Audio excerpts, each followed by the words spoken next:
হাদির পাশে কালো মাস্ক, কালো জ্যাকেট পরে বসে আছে একজন। খেয়াল করে দেখুন তার হাতের ঘড়ি আকাশি রঙের। এই ঘড়ি, চোখের চশমা এবং কপালের গঠন দেখে শনাক্ত করা হয় হাদিকে খুব কাছ থেকে চলন্ত অবস্থায় শুট করা ব্যক্তি ছাত্রলীগের সাবেক নেতা ফয়সাল করিম। দ্য ডিসেন্ট ফয়সালের বেশ কয়েকটি ছবি বিশ্লেষণ করেছে। সেখানে বিভিন্ন সময় সন্দেহভাজন ফয়সালের হাতে ওই আকাশি রঙের ঘড়ি পরা অবস্থায় দেখা যায়। ওই ঘড়ির সাথে হাদির পাশে বসা যুবকের ঘড়ির হুবহু মিল। তবে আগের ছবিগুলোতে ফয়সালের চুল বেশ লম্বা, কিন্তু এই ছবিতে ছোট করে কাটা। অনেকে বলছেন 5 আগস্টের পর বিভিন্নভাবে নিজের রূপ পরিবর্তনের চেষ্টা করে গেছেন।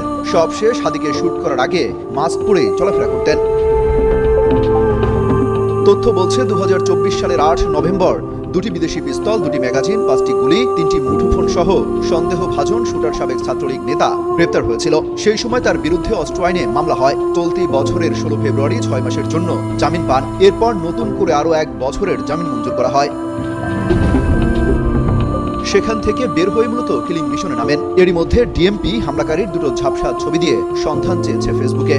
সেখানে অবশ্য কারোর নাম উল্লেখ করা হয়নি। তবে যে ছবি দিয়েছে তার সাবেক ছাত্রলীগ নেতা ফয়সালের বলেই ধারণা করছেন অনেকে।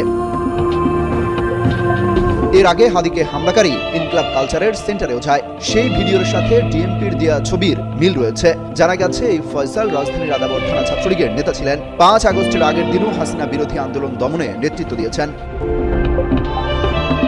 দ্য ডিসেন্ট বলছে, দুটি ফেস ডিটেকশন অ্যাপে ফয়সাল করিমের একাধিক ছবি তুলনামূলকভাবে যাচাই করে ইনকলাব কালচারাল সেন্টারের সিসিটিভি ফুটেজের দৃশ্যমান ব্যক্তির মিল পাওয়া গেছে। বিশেষভাবে উল্লেখ করা হচ্ছে, হামলাকারীর বাম হাতে থাকা বিশেষ ডিজাইনের ঘড়িটি পরা অবস্থায় ফয়সাল করিম মাসুদের ইনস্টাগ্রাম এবং ফেসবুক প্রোফাইলে একাধিক ছবি পাওয়া যায়।